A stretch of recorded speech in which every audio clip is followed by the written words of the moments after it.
Good morning, everyone.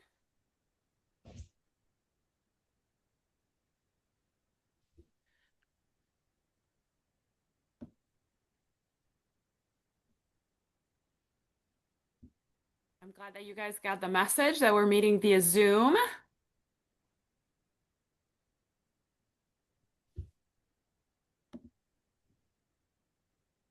I'm going to give it a second to get everybody to log on, and then we are going to need to turn on some cameras just to say good morning before we dive into lecture.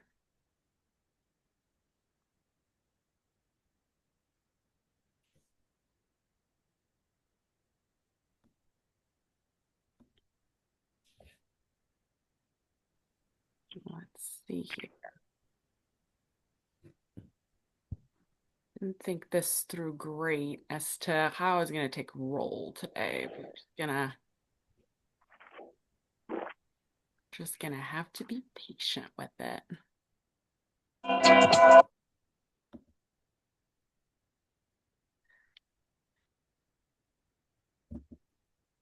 Clara, welcome back. I got your email. Glad that you made it back and that this Zoom works well. Can I ask you, Clara, are you in my next section too, 244? I was supposed to be originally, but then I had to switch out because of my schedule. Okay. So Okay. yeah, Good to know. yeah.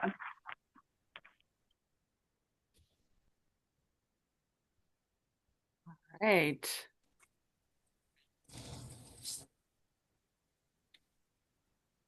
So I am recording this so that I can post on Moodle and folks can watch it later on if somehow they didn't get this memo. It does look like most of you that have your camera on, I'm not seeing you in the classroom, so that makes me feel happy that hopefully you guys got the message before you drove onto campus and headed out. I think the roads are actually worse today than they were. So glad that we could all stay safe. I've got four kiddos at home with canceled school, so this was going to be a better plan. Okay. Um, all right. So let me just double check here who we've got. Is Izzy here? No. Then we've got Tressa. Tressa's there. Tressa, were you in class on Tuesday? I was not. No, the Okay. roads up by me were really bad too, so I wasn't Yes. able to make it back in time. Perfect. I'm glad. Welcome to the class. And thanks for Thank you. checking in and noticing the class was on Zoom. I'm pleased that you didn't have to drive in this morning. Yeah, me too. Abby, also good to meet you. All right, let's see who else we've got. Um, Bethany, and Bethany is here, right? Yes, I'm here. Okay, welcome. Then we've got Ava. Is Ava here? I'm not seeing Ava. Grace is there? Different Grace. Grace the Wall. Not seeing Grace. Okay. Then we've got Rebecca is right there. Rebecca Farrell, great. Next we have Emily. Emily, I'm here. hello. Hi, Izzy. Said you knew earlier. Perfect. Next, Grace Kim, I think was there. I saw her. Yep. Jackson. Jackson is there. Um, Brooke. Brooke Here. is there. Tori is here. Here. Great. And then I think you said you go by Sky. Is that right? Yes. Yes. Hi. Uh, Brianna. Is Brianna here? I don't think Brianna was there last time. I'm not seeing her here today either. And Grant? I don't think Grant is here either. Yeah, I'm here. Oh, you're here. Okay, Yeah, I'm here. sorry. I could not tell by that handle. No, it Uh, automatically did that. I don't know why. oh, that's weird. Yeah. All right, next we've got Maria. I think I saw Maria. Here. Yep, perfect. Next we've got Drew. Yeah. Okay, hey Drew. Then Allie. Yeah, I think Allie's here. And Clara. Okay, great. Awesome. Um, so for this class today, I still want it to be interactive so that if you guys have questions, please do speak up. Starting, if you were not in class on Tuesday, please double check our class syllabus. It'll have a lot of useful information on there. You will also see all of our lectures noted, so you could take a peek at the lectures, and I'm going to be continuing in lecture 1 today. And we will be starting our project, which it's not ideal, but I also feel like we're up against time. So we've got to get that started. So folks who are not here today will have to come alongside in groups. So that's the agenda for today. So I want us to get started. Let's take a peek here. I want to make sure that I am going to start at the right spot for you guys with our lecture. I did a quick overview of what we covered last week. Here it is, recap. So let's start it here. Let me share my screen. Sorry, there we go.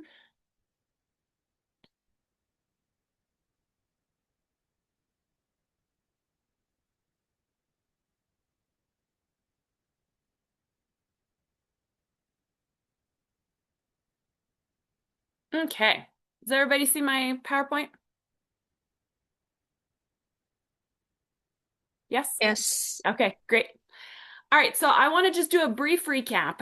What we talked about last week is in terms of what is basic statistics, like why do we look at stats? How often do we use stats? And we started deciphering the difference between a sample and a population. So for example, what is a sample? What do we remember from last time? Anybody can speak up.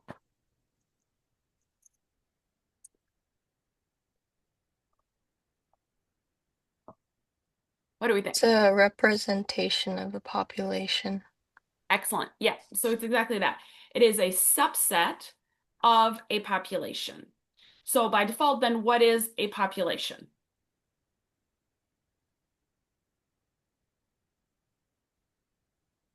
A population would be everyone from that group.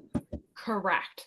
So if we were interested in knowing what all American women thought about an issue, right, we would have to ask every single woman above the age of 18 that's a US citizen, let's say, right? If that's what we were interested in. So that would be an entire population. Whereas a sample would be, I'm going to randomly sample 1,000 women, and I think that that will be a good enough overview to be representative of the population at large.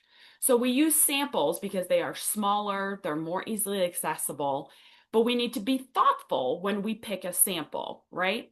We use some of those examples in class on Tuesday, that if I was interested in knowing the opinion of Calvin students, right? Should I use our class as a representative sample of all Calvin students? Why and why not?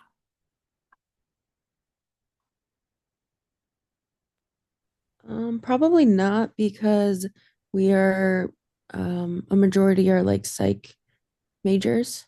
Right. We talked about that. That's spot on, Tori. So a majority had psych as their major or minor. Many of you guys were freshmen, very few were juniors or seniors. So by default, that's not really representative of the entire Calvin population, right? That would lead to a skewed sample. We talked about that briefly as to what that is, which is when we're stacking the deck in one way or the other so that our results are not going to be matching up with the results we would get in the entire population. Okay, so that's the difference between the two.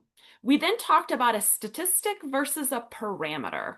Who remembers what's the difference there?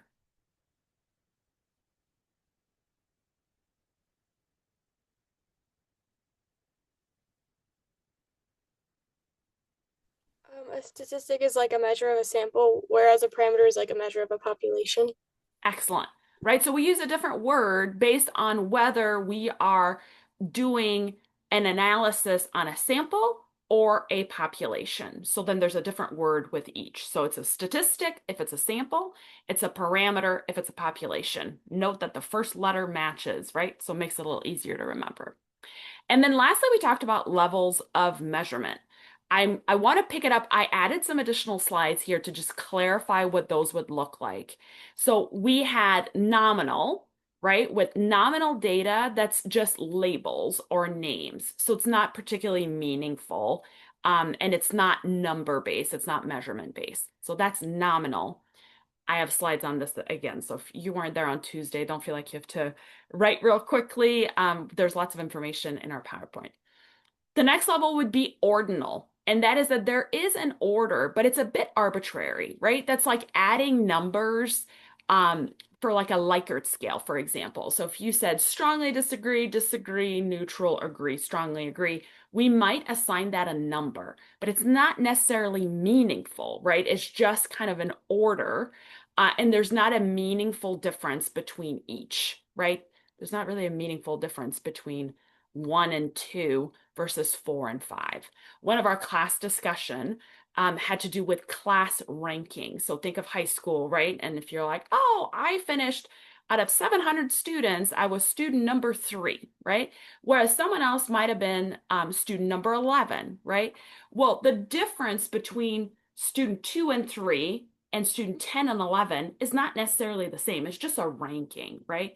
It could be that many people, if it's just based on GPA, many people in the top 10 had very, very, very, very, very like super close GPA, and then it started dropping off more steadily. So there's not a significant difference between each number or a meaningful difference between each. It's just an order. So that's ordinal data. Next, we talked about interval data. That's where there is a meaningful difference, but it cannot be used almost as a ratio. That's maybe a better way for me to describe it. In other words, you can't say that something is 3 times as big or 3 times as large. That would be left for the last level of measurement, which is ratio, right? And that implies that there's a natural zero. So then the difference between each is meaningful and can be created into a ratio. Okay, so that was levels of measurement. So let's go into a little bit more depth here as that. So this is another acronym. You don't need to worry about that. And as I said, if we were to take a step back, why do we need to know about this? We need to know about this so that we create questions for surveys that correspond to the type of statistical analysis we do.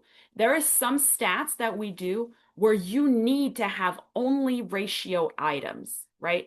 And so those are the questions you would need to ask. So eventually, as we wrap up the semester, at some point, you will have to select the correct statistic to do a specific experiment. You will need to have a better grasp on this so that you're able to do that effectively. So that's why we're talking about this. The main difference, and again, nominal tends to be very easy for people to pick out. Even ordinal, you're like, oh, it's just an order. There's not really a whole lot of meaning there, right?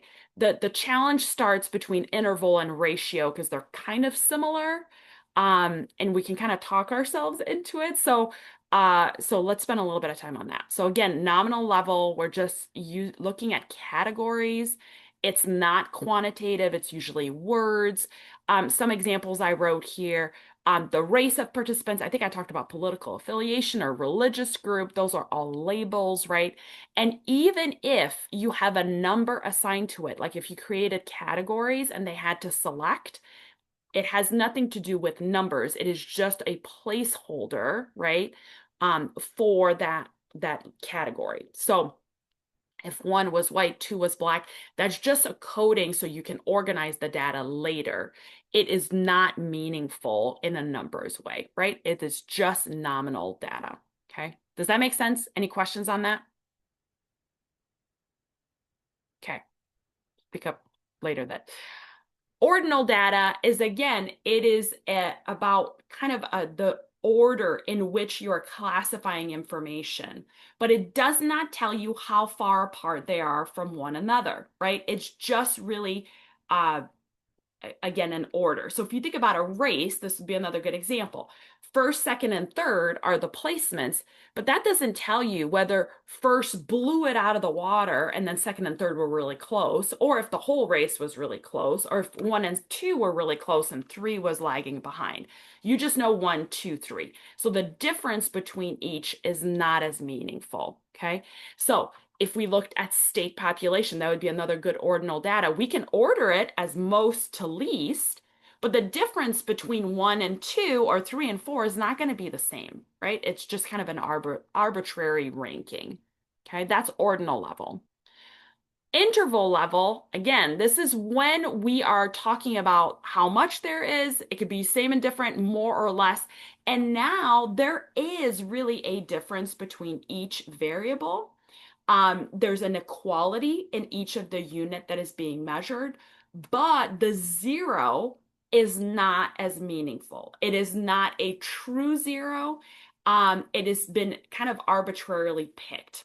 So the example here, if you think about temperature, the distance between 31 and 32 and 211 and 212, that difference is the same, okay? Right? That makes sense. Is there a natural zero on the Fahrenheit scale? Well, there's been an arbitrary zero that keeps going down, but that's not in quite the same way. Same with an IQ test. If somebody has 100 IQ, somebody else has 115 IQ or 75, we know that the difference has a meaning. We actually can calculate standard deviations even with that. But there is not a natural zero. And again, you wouldn't be able to do a ratio. So think of I am twice as smart as, right? That wouldn't make sense in that sense, right? If somebody had an IQ of 50 and someone an IQ of 100, that is not a meaningful statement to say that you're twice as smart, even though the numbers would suggest that. So that is probably the biggest key between interval and ratio item level items, okay? Hopefully that's making a little bit more sense. And then ratio, that is when you can calculate a proportion, right? So it is possible for age, right? For maybe if there's a big difference between your siblings, for you to say, oh, in this moment, you are twice as old as I am. This was actually a joke in my family because I think my sisters, sorry, just like sidebar, there's 7 years between my sisters. And so I think when my youngest sister was 7 and my other sister was 14, she was like, oh, you'll always be twice my age. Is that a true statement?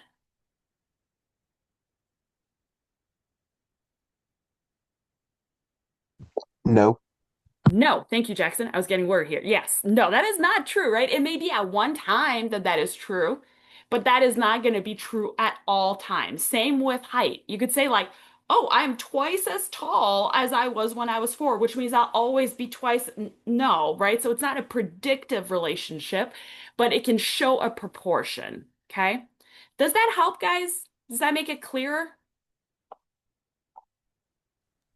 Yes. Okay.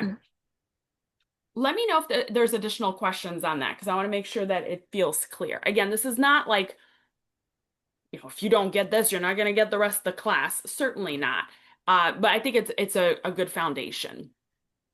Okay, so I want us to continue lecture and talk a little bit about how we gather data, right? So we've talked about how we can gather a population, like every single member of that group, or we can get a subset and gather a sample. Frankly, most often we're going to be doing a sample, right? Most of research has to do with sample data. But how do you gather data, right? Like, should you just pick it randomly?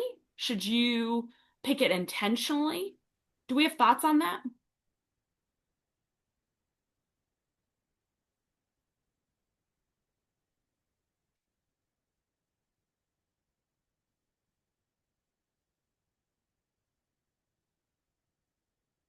Maybe there's a time and place for each.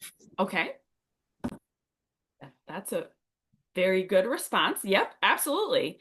I think most often, if we are trying to approach the population as best as possible, we want to try to eliminate bias, right? Or eliminate a potential skew, like moving the sample or the results in a certain way.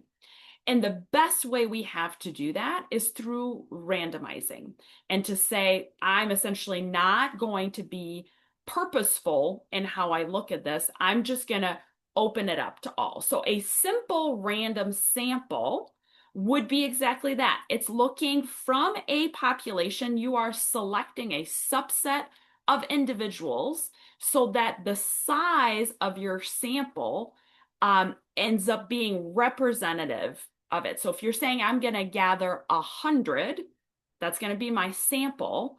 I would have to look at my entire population and randomly select from the population to get to 100. Okay. So another good example would be if I am interested in Calvin students, I would find out the entire population. Let's say the entire population is 2,000, just so I can pick the numbers. And I say, okay, I am going to want to interview or have 100 people fill out my survey. So I need to randomly select 100 students out of 2,000. One way I could do that is going to the registrar, getting a whole long list in a spreadsheet of every single student that's currently enrolled. And then I can go on a website and do a random number generator. I can say, out of 2,000, give me 100 random numbers, right? And then from those, I would like put them in an alphabetical list, for example, and I would select the number from 1 to 2,000 that it gave me for those random 100. And then those students, those 100 students, I would reach out to them and then say, here's my survey, please complete it. And then the idea is that would be a random sample of my entire population. Okay, so that's one way we could go about it. Part of the important features, I'm just going to make this a little smaller here. Part of the features of a simple random sample is that every sample of that size has an equal chance of being selected. So out of 2,000 students, right, I can take, right, we could do some basic math, 20 different samples of 100, and they all have an equal chance. In other words, there are not some that I'm going to have a greater likelihood to include in my sample because it's truly just random, okay? So there's no bias that has happened. It is just completely randomized, okay? One example would be, or something to keep in mind is with random, we are not necessarily going to be getting a very diverse sample, okay? And by that, I mean, it could happen that out of 100, I have a disproportionately high representation of freshmen versus seniors. If every single case has the same chance of being selected, it could happen that I end up having a sample that is not as diverse. That could happen, okay? This is the same idea as people who played the lottery, right? If you think of those who they submit their numbers, maybe they have lucky numbers they put in every time. Oftentimes we set up these rules in our mind of like, well, I should have it be even. If it's numbers out of like 70, then there should be like one in each kind of tens, right? So I should have like a number under 10 and then one from 10 to 20, one from 20 to 30. These are just the rules that we're like imposing because we think about randomness in a funny way. But is it possible for the numbers 1, 2, 3, 4, 5, 6 to get selected for lottery? Yes. It is, right? People might go, oh, what are the odds of that? Well, each number has an equal chance of being drawn. So it is the same. So again, with simple random samples, we have to recognize that we may not get the diversity that we want. If we're looking at the lotto, are we okay with that?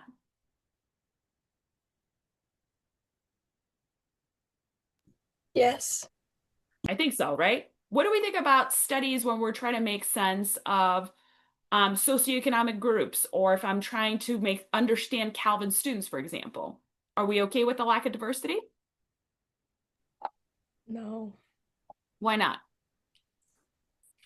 Because we're looking at a diverse group of people, and like if we're looking at socioeconomic groups, if we only interview wealthy people, then it doesn't represent everyone in Right. what we're trying to interview. So then it seems like we need to take it a step further, right? Like we probably want random, but we also want a representative sample. So when we look at diversity specifically, this would be an example where a simple random sample can actually not be the best fit. Okay. I kind of talked about this already, the lottery. Sorry, guys. This was an example. Okay, well, let's walk through some of these examples. So is the number 25, if we're playing the lottery, is the number 25 as likely to be selected in a winning group of 6 numbers? Sorry, I can't finish reading the sentence. As the number 5? No, Why? because you would need to get like a 2 and then a 5. And that's less likely than if it was just any other Hold sequence of on, numbers. let me go back here because I think maybe I should have let you guys read this whole thing. So the Colorado lottery, right? There's proceeds and la la la. You choose 6 different numbers from the group of numbers 1 through 42. If your group of 6 numbers matches the winning group of 6 numbers, by simple random sampling, then you're a winner of 1.5 million. So these numbers are, you said 2 and 5. That made me think like you thought bingo or something. Is that what you're thinking? No, I just thought that like it said C and then like 1, 2, 3, 4, 5. I thought it was like we were picking, it was like a chance of one of those numbers and like it being like 2 and then a 5. If you know what I mean, you know what I'm saying? I don't think I'm understanding what you're saying.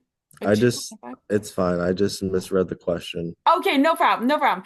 So if it's numbers 1 through 42, and any of those numbers, based on a simple random sample, has a chance of getting grabbed, what do we think? Is there the same likelihood? Is it as likely to be selected 25 to 5? Yes. Yes, right? Because it's just randomly pulled, okay? Could all the winning numbers be even? Yes.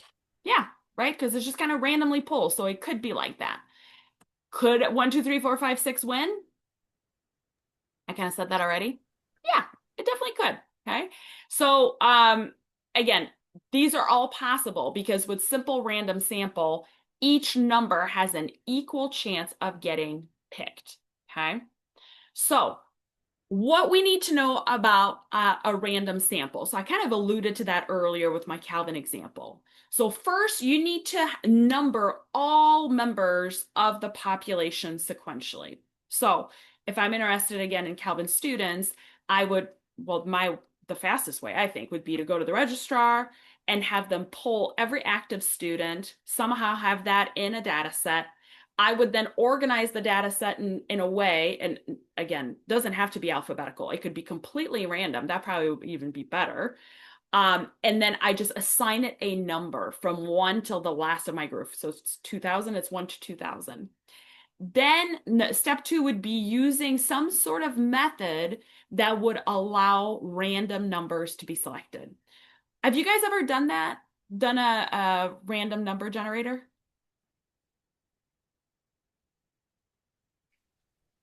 No, not really. I don't know if it's because I'm raising really stats geeky kids, but they often, my oldest especially, will often do that. She's rewatching episodes of a show she's watched before. She'll pick a random number from 1 through 7 if there's 7 seasons, and if every season's got 22 episodes, random number from 1 to 22. So she just randomly goes to an episode, right? That would be a way to do that. Again, there's not, aside from that, I can't think of other ways that a random number generator might be helpful. I guess if you didn't want to have to pick certain kids, like to make teams, you could number everybody and then pick random numbers so they're clustered into different groups, right? There's different ways we could do that. And then after that, you can create a sample by using the members with the corresponding numbers that have been selected, right? So for a subset of 100, you would select those numbers and that would become your sample. So that is how to draw a random sample. Questions about that? Okay, let me know if something comes up because we're gonna continue moving through. So that is one type of sampling technique, random sample drawing, right? Or simple random. We can look at random kind of just as a broader piece. So random sampling is that simple random sample from the entire population. We talked about some of the pitfalls specifically with diversity. So one of the answers to that would be stratified sampling. So that is dividing the entire population into distinct subgroups, which we end up calling strata, right? That's one of the words we can call for a category or a group. The strata is based on a specific category. You get to decide what that characteristic is that you want folks to be grouped by. Age is a common one, and not as in you're 20 and you're 35. It's usually an age band, right? What are some typical age bands you guys have seen? Adults. Like What's over that? 18. Being over 18. Okay, so being over 18 would be one strata. That ends up being a really big strata. What are ways that we've divided that even further? You could say I've like seen- college students. So saying college students? So like the age of like 18 to 22. Okay, so you'd have 18 to 22 as one group. What could be another group?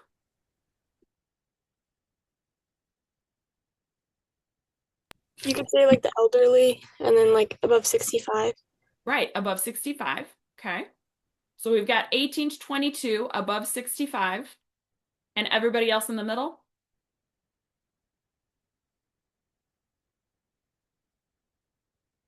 There could be something separating young adults from later in life adults.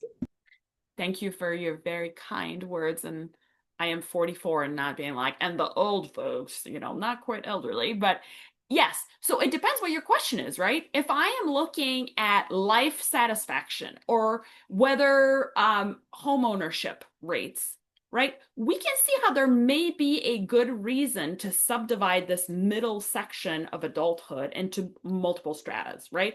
So we could do something like 23 to 29, maybe, 30 to 35 or 30 to 39, whatever strata we select.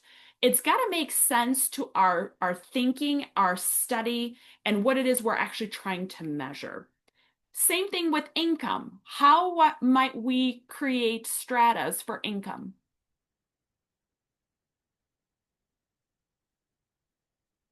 Often they use like the poverty lines, like below the poverty line, just above it, and then like there's like middle wealthy. I don't remember what it's called, and then like wealthy basically at the top. Yeah. Yeah. So okay, let me ask you a question. Would your stratas look the same if you were sampling in New York City versus very rural, and I'm picking something random, and I hope I'm not being offensive to anybody in the class, but like rural South Dakota? Would my stratas be the same?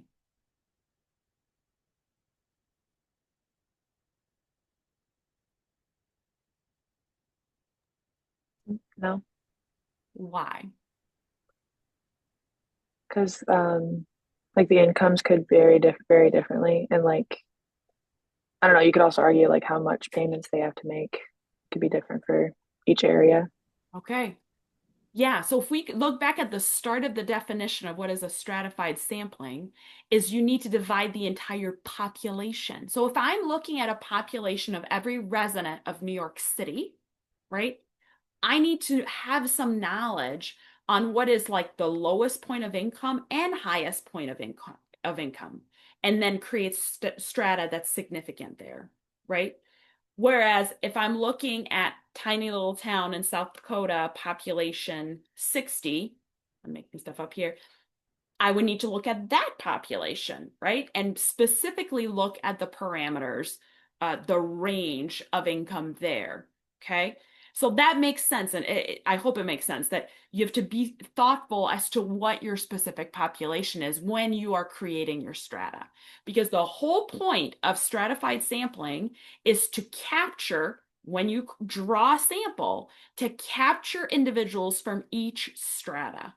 So If you end up having too few strata, your data will get muddied. Everybody will be clumped together, right? If you decide you're going to do 18 to 22, 23 to 64, and 65 and over, you might have a couple of samples from a couple participants from the either end, right? From the edges, everybody else in the middle. So you're not really going to be discerning, right? So you're trying to capture your actual population through the sampling, okay? But the key piece here is that based on those characteristics, you are still drawing random sample from each stratum. So you're taking your entire population, fitting it into that stratum, and then whatever the total number is in the population within that stratum, you are randomly sampling from that, okay? So that you are then having a bit more of an equal spread and more diverse spread. This is commonly done, especially to represent racial and ethnic group. If we're trying to have a good understanding of what's happening for a certain area, especially, we look at the population, look at the division across racial and ethnic group, and we try to capture that when we sample. So we're addressing every part of the strata. Okay, so that would be stratified sampling. Okay, systematic sampling kind of works in the same way. So it's numbers, you number all the members of the population sequentially. Okay, so just like we would do for Calvin students from the registrar, 1 through 2000, let's say. And then you're starting from a point selected at random, and you include every kth is the way to say it, member of the population sample. Okay, so if I decided it would be every 5th member, then I would pick my random number, select, right, pick randomly, that individual will get pulled. Then I would go down the list, 1, 2, 3, 4, 5, that person would get pulled. Go down the list again, 1, 2, 3, 4, 5, that person would get pulled. Okay, that's systematic sampling. In what way can you think of that's getting used?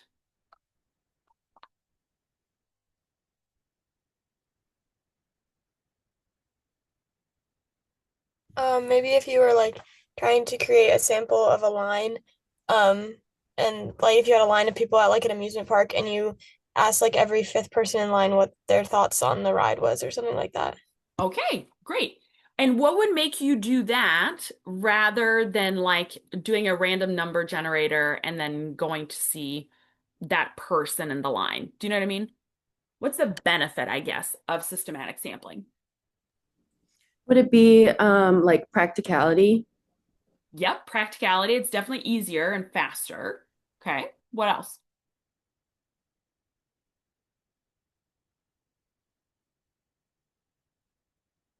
If you do like the random number generator, there's a chance that you'll get like all of the first people in line, which maybe there's something special about all the first people in line, like maybe they're all part of the same family or something.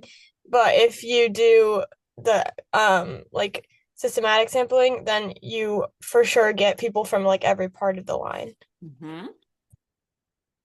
Can you guys think of a way that systematic sampling is being used in our world?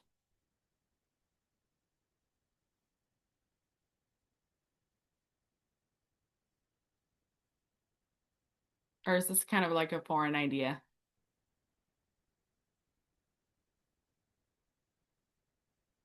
This is a typical one that's used. So TSA, right? If you go and fly, there is a formula, a certain number of, and again, it may be 4, maybe 7, depends probably on the size of the airport, how busy they are, of people who are going to get their hands checked for gunpowder residue, right? That is a systematic sampling. Why do we think that systematic sampling is used in a TSA type setting rather than letting the officers use their best judgment? It could reduce bias so that they're not basing their judgments on people's appearance. Correct. That is the biggest reason why systematic sampling is done. It's to eliminate any perception of bias or that somehow people are being treated unfairly. If it is a system and it's described, hey, every fifth person gets pulled, this is random, right? We eliminate the bias piece. The same thing is true often for sobriety checks. They will do, obviously, if somebody is acting or kind of inebriated, that will also qualify. But otherwise, if they do a stop, they might stop every third car and do a breathalyzer test, regardless of the behavior of the individual. That's just their systematic sampling, okay? The idea is by randomly grabbing like this, but at a common interval, there's a greater chance that you will grab a random sample. And again, you are eliminating bias, okay? So that would be another type of sampling technique, systematic sampling. Cluster sampling, a little different again on that. You take the entire population and you divide it, but in a way that is pre-existing segments or clusters. This is most often geographic, right? So we will have the Southwest, right? The Northwest, Northeast, Southeast. Those are the clusters of our population. And then I make a random selection within that cluster, okay?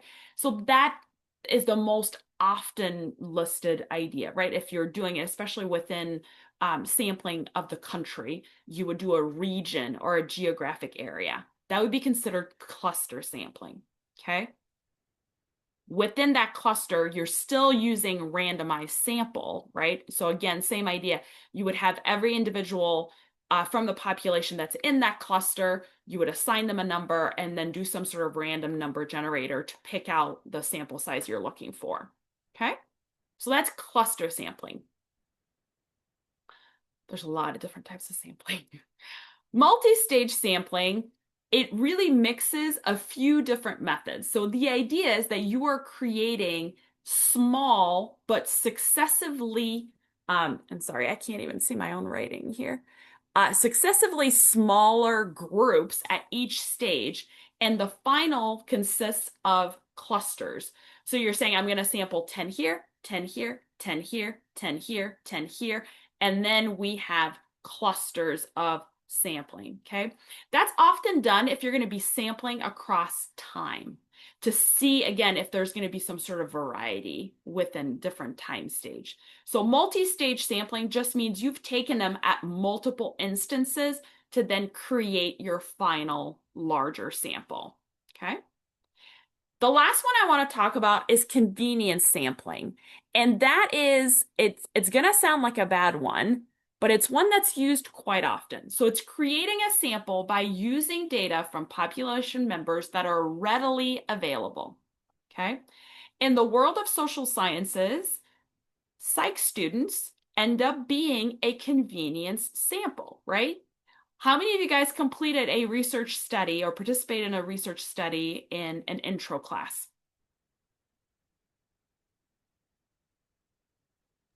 I did. I would assume there's probably a large number of you that earned credit for a class, maybe extra credit, to participate in a study that was being housed at Calvin. Were you like specially invited, like a simple random sampling? No, right? You were probably told in class, hey, you should do this thing and I'll give you credit. And then you signed up for it, right? Inherently, what are some pitfalls of convenience sampling? Would it be like in the case of extra credit, it would be like there's incentive? Yeah. And how would how would that impact it? It would be skewed or yeah, misrepresentation because there would be more psych students than other departments. Correct, right? There might be more psych students. It could also be that you're going to get students who are just extremely motivated, who want to get all of their best points, right? Or someone can make an argument for the opposite. If it's for extra credit, maybe you're only getting the students who are struggling in the class because they're like needing the extra credit, right? So there are parts of convenience sampling that we cannot control, right? Convenience sampling also is implying that the location where you're sampling, how is that going to be representative of the population at large, Okay, so that we need to pause and think about that. Sometimes we're fine with it because we go, well, that's a limitation of our study, but we're okay with it. So for example, I mean, most psych studies are done on undergrad students. Are undergrad students really representative of adults across the country?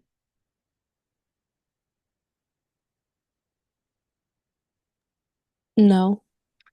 No, right? There's some limitations there. There's ways that college students are different than a lot of the country, right? So we have to be careful about the generalizability of our statements. So if I'm doing a study on stress response, right? Let's say, and I'm only using Calvin students because that's my sample of convenience, and then I try to publish it and I say, all Americans, right, respond this way to stress. Would that be a correct statement based on my sample?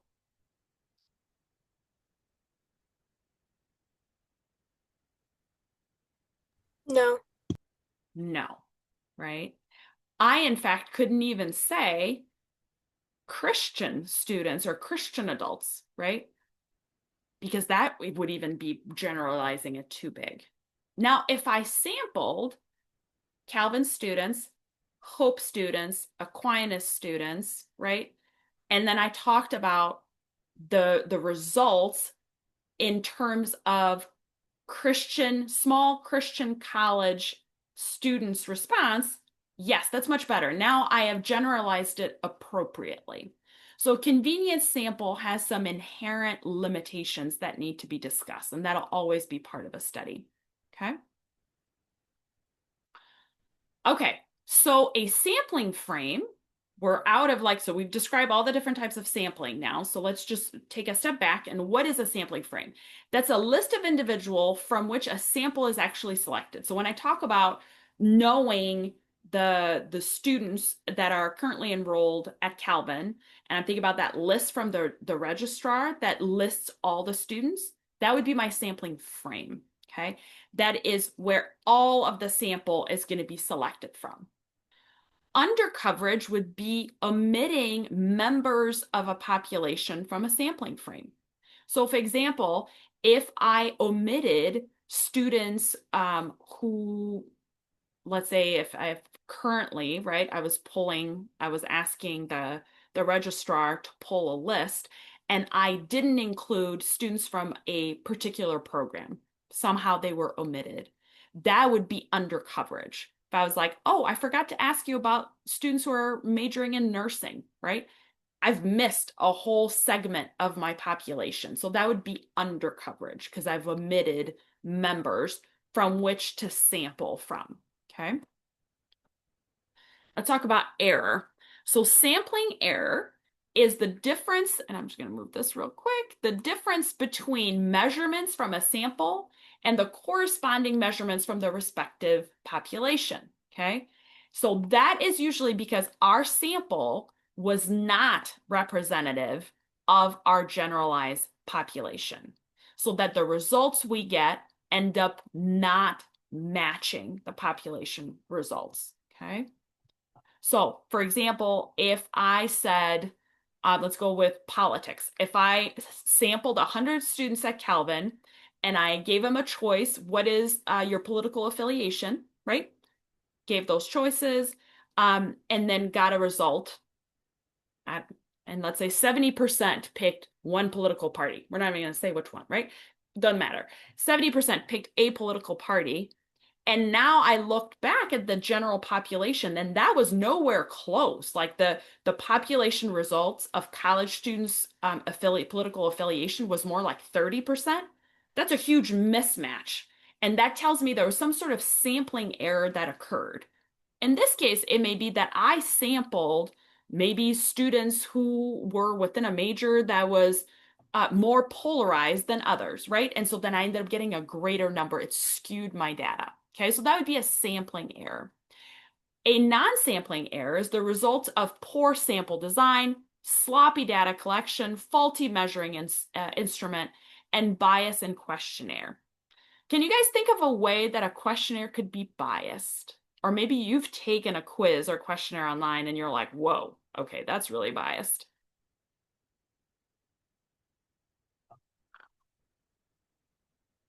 If the question like leads you to believe there's like moral implications of what you're answering, even if there may not be like inherently, like if they say like, do you think it's good or bad about something instead of like leaving room for gray area? Absolutely. So that's how we can really bias a question, where we, even though we're asking the question, we almost guarantee that everyone will respond a certain way because we've built in a certain level of discomfort with it. A good way to do that, and again, we shouldn't do that, but a good example, maybe is a better way to phrase that, is if we're asking really personal or uncomfortable questions where it's likely that the individual will not respond honestly, and we're doing so face to face rather than there being a confidential way to respond, right? That will lead to bias and how we gather data. Okay. Um, Faulty measuring instrument, that would be if you decide to just take out questions from a pre-approved questionnaire because you're like, well, I just don't like that question. Most often when researchers design a questionnaire, they have done intense statistics to show that all the questions come together and are meaningful together. So you can't just randomly pull stuff out and do things on your own, okay? That would be an example of a non-sampling error. Okay, let's do a time check. It is almost 9 o'clock already. It's going too fast. Census is when, I think we talked about this already. We're looking at every member of the population. Census data is something we do in the United States to try to get information from every citizen so we can have a sense on how many people live in their household, income, educational level, all of that. So that's when the entire population has been used. Whereas a sample is, again, only part of the population has been used, which is what we've been talking about.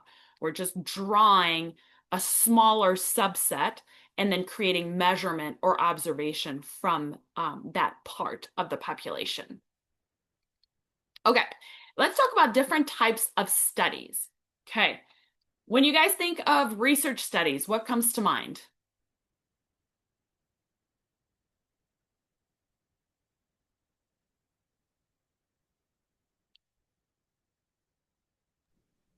I think a lot of them are rooted around health.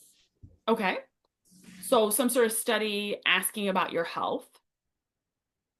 Are they, so are you, what were you thinking here, Tori? Were you thinking they're asking you about health, or it's something to do like you have a disease and they're treating you?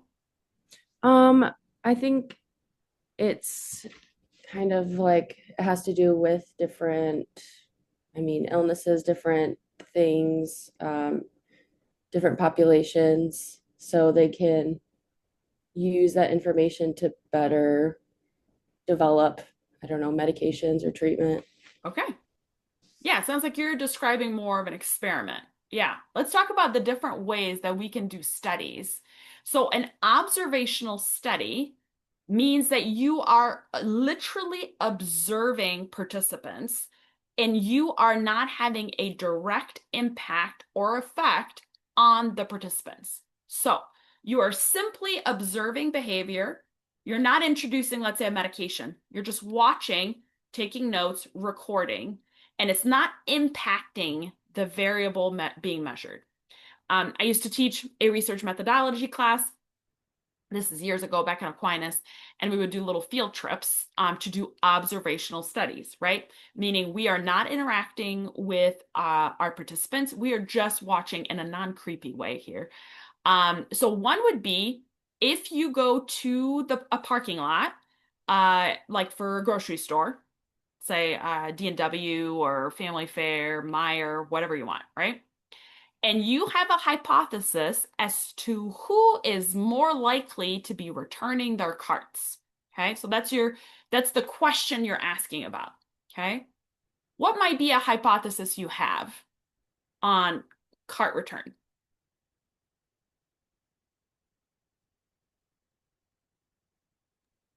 Um, like maybe people who don't have kids or like someone to like watch over are less likely to put a cart away just because they have to keep their eyes on their kid Okay. in a parking lot. Okay, so your thinking is My hypothesis is if someone is shopping solo, they are more likely to return their cart than someone that has children. Is that right? Yeah. Okay. That's a very good hypothesis, right? What would be another one?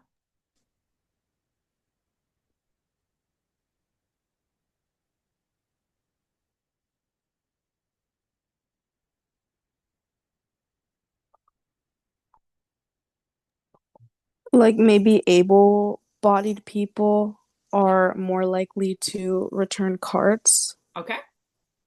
So someone who is not needing some sort of assistance to amble about, they're more likely to go back and return it. Okay. Could you create a hypothesis that includes weather? Yeah, you could also maybe include a hypothesis that's like how close your car is to the cart return. If the car Okay. is closer to the cart return, you're more likely to return it. Okay. So we've just created a bunch of different hypotheses here about a specific behavior, right? And maybe we consider this, a kind behavior, like a sign of kindness, reciprocity, right? Of returning a cart, right? So how would we go about getting data from that? Would we use systematized sampling? How would we do it?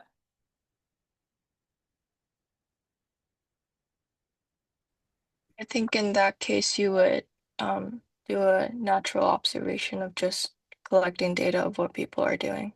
Exactly. So you could just say, I am going to park myself on, Thursday morning from 10 until 12.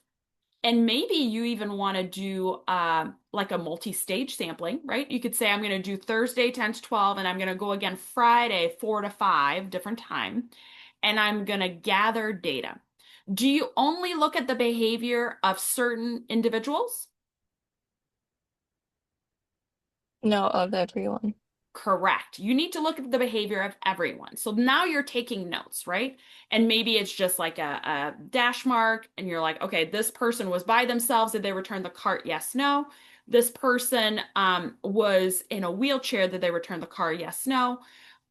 Did these people return their cart? Now, it doesn't matter what their life situation is because today it's raining, right? So that's my weather variable.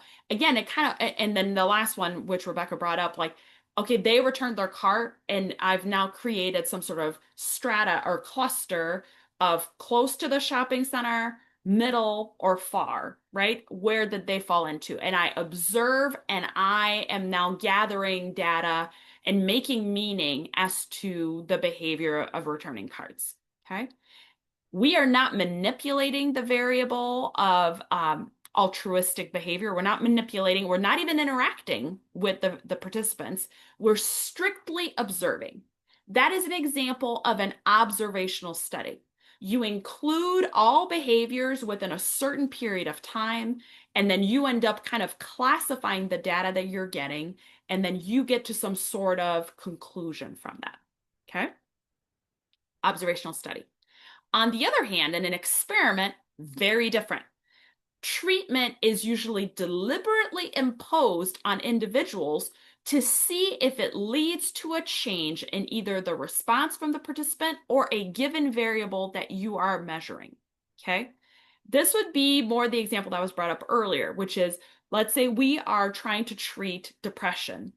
And this is like, we're going to use a group that does only therapy, a group that is being given a placebo, which we'll talk about a placebo in a second, and a group that's given Prozac, which is a well-established SSRI, versus another group that it's getting a brand new type of medication to address depression. Okay. So there is something happening to the participants, which will hopefully impact the variable, which at this point we're counting as symptoms of depression.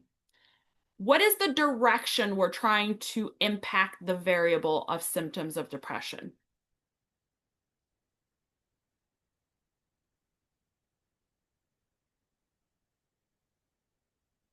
Did my question make sense? Could you please rephrase that? Yeah. So The goal of the study is to study, right, like different treatments for depressive symptoms. What is the hope from doing a study like that? They draw a cause and effect. Okay, that you draw a cause and effect, and that you identify the most effective method to reduce symptoms of depression, right? That is our goal. We want things to be effective. We want to reduce symptoms of depression, okay? So we are going to be looking at the treatment that shows the greatest change from time one, when they first started, to after the treatment, okay? So that is a complex experiment, okay? Does that make sense? Do we see how that's different than observational study? Hopefully those are very separate in your mind. Okay. I talked about the placebo a moment ago. A placebo occurs when a participant is receiving actually no treatment, but they believe that they are receiving treatment, and they end up responding in a positive way. Usually positive way means reduction of symptoms, okay? So this would be the example of a sugar pill, okay? So everybody else, right? There's a whole sample of people. Some people are getting the actual treatment. Some people are getting the actual, just a sugar pill or a placebo. What do we think about that? Good idea, bad idea? Ethical, not ethical?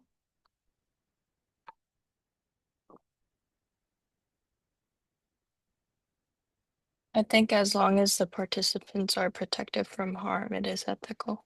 Okay. Ooh, Grace, I like that. Do we let the participants know, hey, FYI, this is just a sugar pill? Do we tell them that? No, No, because it you doesn't would work. Go ahead. tell them afterwards, after Correct. the experience. You do debrief at the end, but on the offset, no. The idea is that for us as humans, the taking a pill has psychological impact. We think I am going to get better. So maybe subjectively we look at our symptoms differently, right? And actually getting an IV of saline, in other words, there's no medication in that IV, but because it's injected with a syringe, that shows better effect than a sugar pill, which is just phenomenal. Again, the way our brains work, right? That's just, again, our perception or our belief that we're being helped. Okay. Why might we want to do a placebo, a group that's called usually a control group, right? That's just getting a placebo. Why would we do that? To see if the medication actually has an effect, like biologically.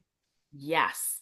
Because if we know this, and we do from years of study, that taking a sugar pill will lead to a reduction in symptoms, it's not going to be a huge reduction, right? It's just a tiny due to psychological impact. We want to make sure that whatever treatment we're going to be introducing is better than a placebo. If it's the same, that's not worth it, right? Might as well just be giving sugar pills. Does that make sense? So the reason why we have a placebo group or a control group is to make sure that our treatment is actually effective, right? And this is going to be especially key because are there side effects from a placebo? No, right? It's just a sugar pill. Whereas often a treatment, an actual drug, will have side effects. So we need to make sure that the benefits definitely outweigh the cost in terms of effects. Okay. So that's the placebo effect. Okay, so when we're doing an experiment, this is a completely randomized experiment. So we've talked about sampling. We're going to do something similar. Now we're going to be randomizing who goes into what group. Okay, so in those types of experiment, there's a random process that is used to assign each individuals to the treatment. Okay, so if I have my sample of 100, and let's say I have two groups, my control group, which is a placebo, and my drug group, then participants from that 100 are randomly assignment to either group. Okay? Why would I want to do that?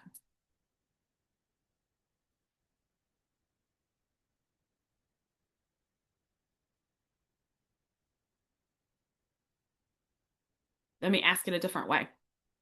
if I'm trying to treat a certain disorder, wouldn't I pick the worst ones in my sample, the ones that showed the highest level of symptoms to get the treatment, and the not as severe one to get the placebo? No, because then the results aren't like comparable because the individuals are not all like equally represented in each group. Correct. So I need to randomize it so that I am not stacking the deck, right? So that I keep things fair and above board. Okay. So that is a completely randomized experiment. Okay. An experiment is when we're introducing a treatment. Okay. That is different than when we are doing surveys, right? It's quite likely that all of you who participated in research at Calvin have done a survey, right? Like you participated in it in some way. Have you guys done surveys online or, right, social media or for a class or for a business? Have you guys done that?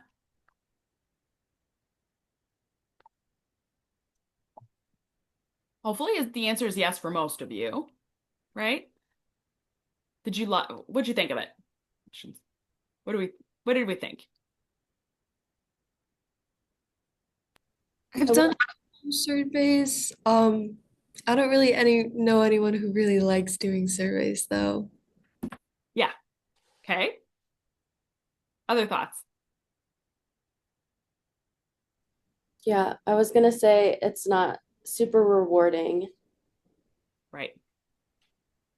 Or oftentimes it's not very genuine because people just try to get over with it. Okay. Have you ever like been on a phone call with like a large company and then they say like, please stay on the line for this 5 question survey? What might be a reason why you would participate in the survey? There is like incentive to it. Like sometimes businesses will give like a 20% off coupon for the next purchase if you do Okay, it. so yeah, so an incentive would be more motivating. Okay, what's another reason? If you had like a bad experience and you wanted to say something about it, you might stay and do the survey. Yeah. If you're like, this was awful and I need to let someone know about this because this shouldn't happen again, right? Yeah. What's another reason?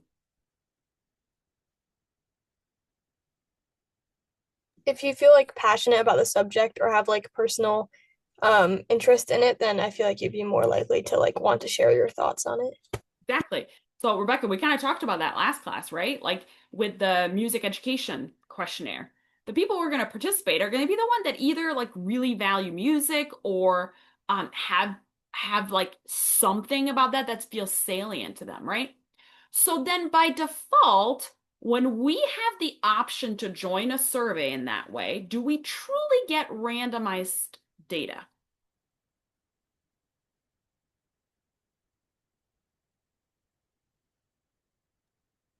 No, because it's all like all the results are from people that have a personal connection to the subject.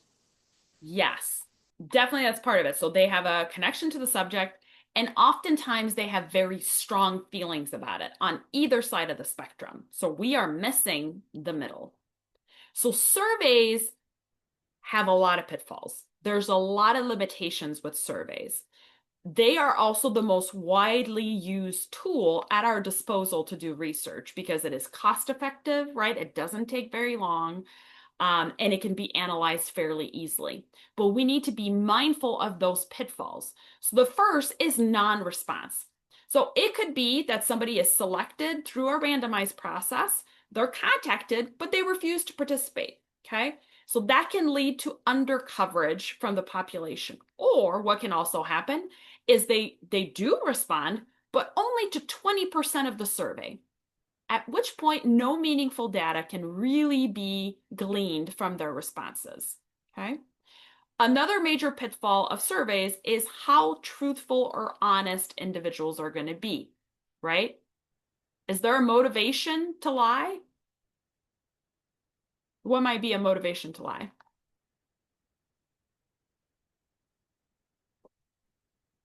If it's like reporting on like healthy behaviors or something, you may want to like be even if it's anonymous, people have a tendency to like want to be perceived as better or healthier or like doing the right choice. Absolutely. This is a classic example that on college campuses, especially large public institutions, there is usually both freshman year and senior year a survey as to alcohol and drug use so that there's a better understanding of how the student population is doing. What's the motivation for a student to be super honest about that? Right? There's no there's no one that's coming back and checking because it's confidential. And it might feel really uncomfortable to be like, yeah, I do drink and I'm not 21, right? Like there may be some cultural pieces that don't feel good so that you don't respond as honestly. So that needs to be captured, right? And in a questionnaire, if you're like, oh, we've seen these results, we have to take into account that individuals may not have been answering honestly. This is especially salient if it's a behavior that is socially deemed kind of unacceptable or not appreciated. It's also another area where we see a lot of not truthful responding is despite it being confidential, if it's as part of an authority shift responding. So an employee providing feedback to a supervisor about their experience working for the company, right? You might feel like, I'm not going to tell them that I hate it here because that could cost me my job. Even if you know it's confidential, you're like, maybe there's a way. So there's problems with that. Faulty recall. We are humans. We have faulty memories. So if we ask about past experiences, it's possible that clients may, or individuals, participants may not remember whether something took place or not, which may skew the data. Okay. And then hidden bias. It's possible for questions to be worded in a way to elicit a specific response. Okay. Sometimes the order that the questions are placed in inherently does that. Sometimes it's the language. Sometimes it's how wide your Likert scale is that doesn't allow. So if you just have true false, sometimes people are like, well, sometimes, but like, I can't say sometimes in a true false type thing. So that would be creating hidden bias. Those would all be reasons or potential pitfalls of survey usage. Vague wording is another one that I see all the time.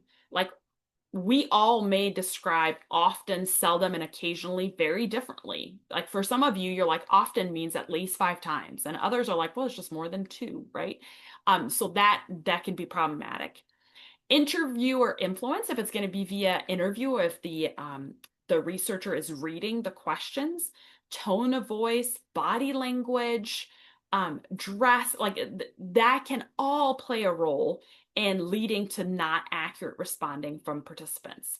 And then we talked about this one already, but when people self-select into a survey, that's called a voluntary response. You usually will get people with really strong feelings one way or another. That's not necessarily reflective of the entire population. Okay. Questions about surveys before we move on. Does that kind of make sense? Okay, we need to be mindful of that because we're going to be creating a survey in this class for the project. So we'll have to keep all of those potential pitfalls in mind. Okay, let's talk about lurking variables and confounds. Those are, again, very, very common in research. A lurking variable is one where no data has been collected on this issue, but it has an influence on other variables in the study. Okay, so one example would be if you are gathering data, again, at Calvin, right? And you're asking about what is your interest level in participating in a semester abroad, right? And you're not taking a peek at all factors, you're just asking that one question. What do you think may be a variable that would impact your response that you are not actually measuring?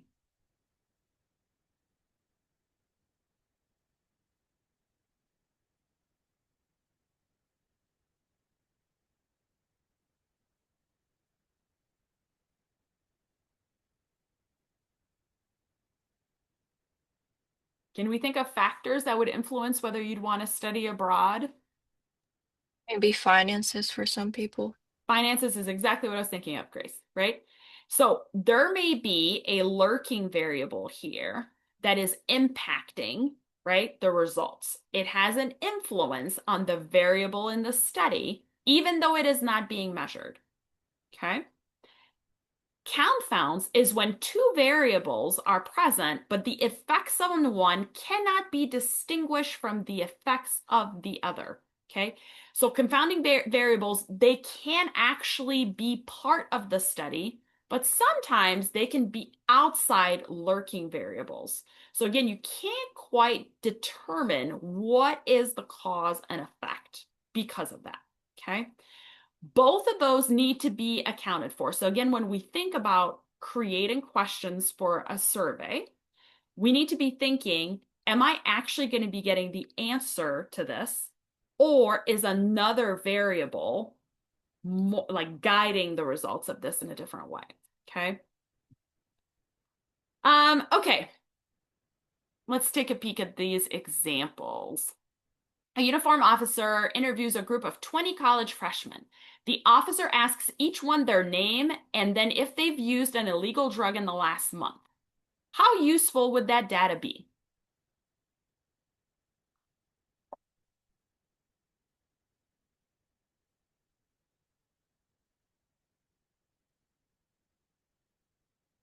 What do we think? What might be a pitfall with that?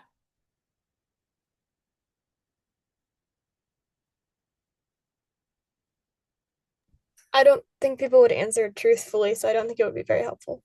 Would not be helpful, right?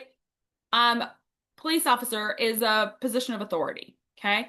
Illegal drugs means you could get in trouble, right? Is it confidential? No, because you first have to say your name, right? And there's a public piece of it. You're in a group with 19 other people. So how likely is the data going to be usable? Not, right? It's not going to be honest data. Okay. All right, let's look at this one. Frankie saw some data that showed that cities with more low-income housing have more people who are homeless. Does building low-income housing cause homelessness? What do we think?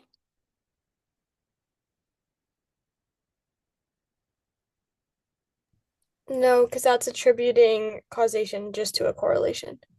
Oh, Rebecca, you don't know this yet, but that is the hill I die on. That correlation is not causation. And this is a perfect example of that, right? It is precisely correct.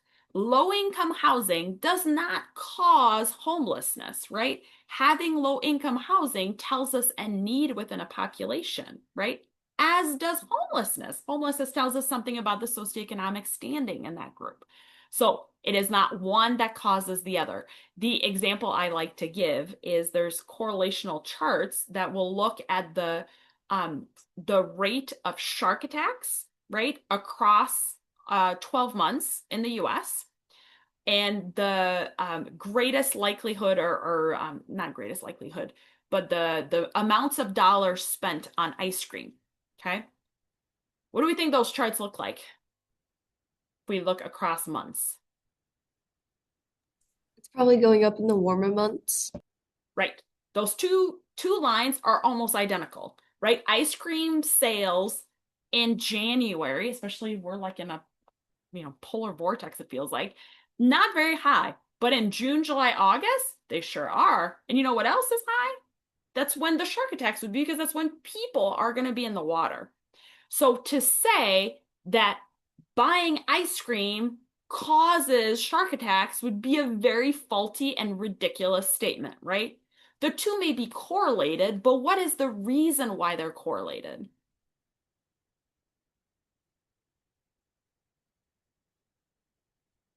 They just happen to take place in the same time. Correct, right? We have a lurking variable, which is the time, right? Like that's the piece that is actually the biggest impact, that has the largest impact on these two events. It's not that they're actually correlated or related anyway, right? Okay. What about this? A survey about food in the student cafeteria was conducted by having forms available for customers to pick up at the cash register. A drop box for completed forms was available outside the cafeteria. Does that lead to helpful data?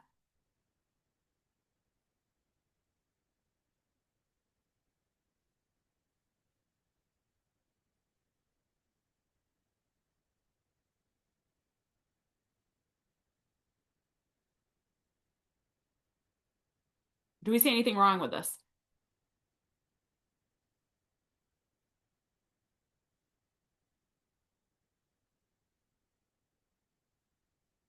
I was trying to throw you guys a good one here. I think this is actually a pretty good set. So you would be sampling only people who actually go to the cafeteria, because to pick it up, it's at the cash register. The drop box is outside the cafeteria, so you don't feel like you are like in terms of confidentiality, right? Like you're not making like side eye at the chef behind the counter, right? Like there's nothing personal there, and you're able to provide some data. Do we see anything wrong with this one?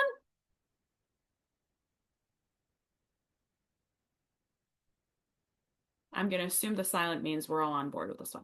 Okay.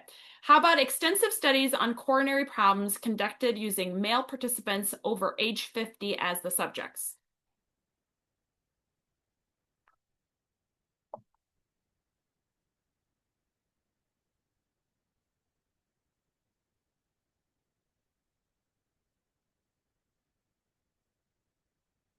Anything wrong with that?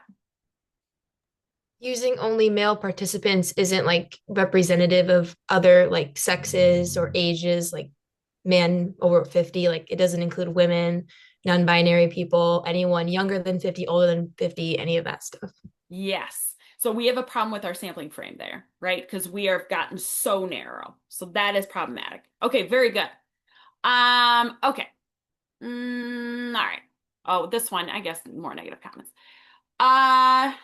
Let us take a peek here. How many more slides? Oh, this is our last slide. We're going to keep this in mind, these important features of data collection plan, but I actually want us to spend the remainder of our class, which is all of 19 minutes, to talk about the project, okay? In the project, you guys are going to be in groups of 2 to 3. Let me actually pull up the project. Do I have it up already? This is it. I want to make sure this is I think this is right. This, I think, was on our piece. Okay. So we are going to be working in groups and, oh, sorry, you guys can't see it. Sorry, I'm having an old person moment. I'm staring right at it, but you guys can't see it. Can you see it now? Okay. Yes. This is on Moodle, so you can find all this information on Moodle as well. The idea is going to be we're going to create a questionnaire as a class. This is going to be a sampling of convenience. Okay, so we need to start off knowing that. There's no way that we're going to randomly poll people. This is also a we can't ask anything personal. We're not going through IRB. This is just meant to be asking friends, fellow classmates, roommates, people in your dorm, okay? And those questions we're going to gather, each of you are going to come up with 3 to 4 questions, maybe just 2 questions actually. I'm going to create a Google Doc or a Google form. We will have a link and then you can send it to people and so they can respond to it and then we will get a data set. It is going to be completely confidential. We're not going to get any personal information, but it's got to be about something you're curious about on the college experience. Okay. In the past, I have had students work on finding out how much people exercise and what they quantify their stress level at, right? So you'd say, on average, in the last 2 weeks, how stressed have you been? And then we create categories. And then it would be, how often do you work out? Maybe they write in the number of how often per week they work out. I've had other people talk about whether they commute on campus and how much they sleep, like these kinds of behaviors. And the idea is we are going to do a t-test, which we don't know what that is yet, but that's okay. By the time the project is due, we will have had plenty of experience with it. But a t-test compares 2 groups, okay? So you got to be thinking in your mind, what are two groups you would be interested in? I've had students do off campus versus on campus, like residency. I have had students do athlete versus non-athlete, right? Are they an athlete at school versus not? I've had it be based on gender. I've had it be based on year, right? So like freshman and sophomore in one group, junior and senior, so lower classmen, upperclassmen. I've had folks do that they're coming from out of state versus not. I've had folks who are bilingual versus not. You can really think big. What are two groups that you could be comparing? And then you'll have those two questions to then see how people responded and whether there was a difference between those two groups. Okay. The idea is within your own groups, 2 to 3 people, you will work on this project. So we will, as a whole class, we will all gather data for each other. So we end up with a pretty hefty data set. And then within your groups, you're going to divide up what each person ends up writing about. Okay. The first section is going to be an introduction as to why you're doing the study, like what is the thing that interests you. And then what is your hypothesis? We're going to talk about this quite a bit this semester. The methods are going to be pretty quick because we gather data as a whole class. You're going to talk about what is the specific composition of your data sets. So what is gender breakdown, age breakdown, any other data that we may have collected. And then you're going to talk about your specific independent and dependent variable. And I know a lot of this information, you're like, we've not learned about that. We will. I'm just pitching this so we can start groups, right? Because we got to start somewhere. For the results, we're going to get to practice in class how to run some of these, and we will have a dedicated time in class where I'll say, okay, today we are working on the project where you guys can ask me questions. We're going to work on the stats, and you guys can work as a team or as a group on your specific projects. And then lastly, there's going to be a conclusion or discussion, like what do the results mean? Did you actually find significant results? Did you find what you expected to find? And if you didn't, why do you think you didn't? Like what was something about it that ended up not working out the way you thought? Okay.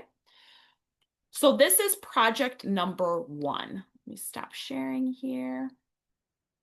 What I would like for you guys to do, and this is tricky because we're via Zoom right now, but try to identify, a couple of other people that you would like to work with. If you want me to make groups because you're like, we don't know anyone in this class, I will happily randomize and make groups.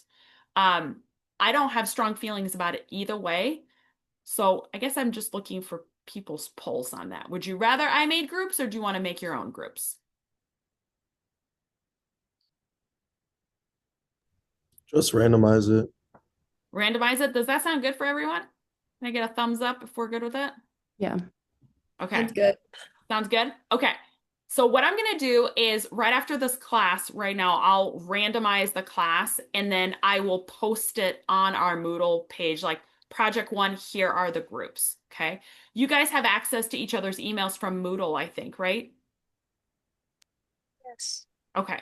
So you can reach out to each other, or when we get together on Tuesday, I'll reiterate who is in what group and how we'll go about it. Okay. Questions about the group project?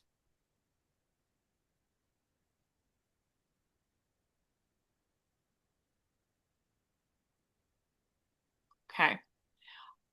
I am realizing also, let me just share this real quick so that we, again, are all on the same page.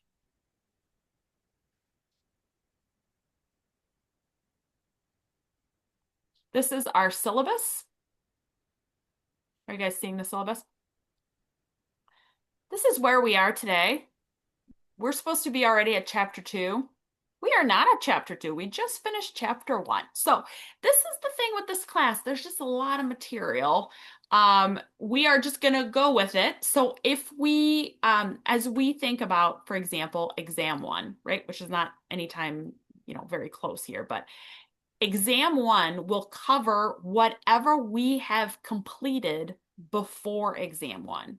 So if we don't end up completing, let's say chapter 5, know that on exam 1, chapter 5 is not going to be included. Okay.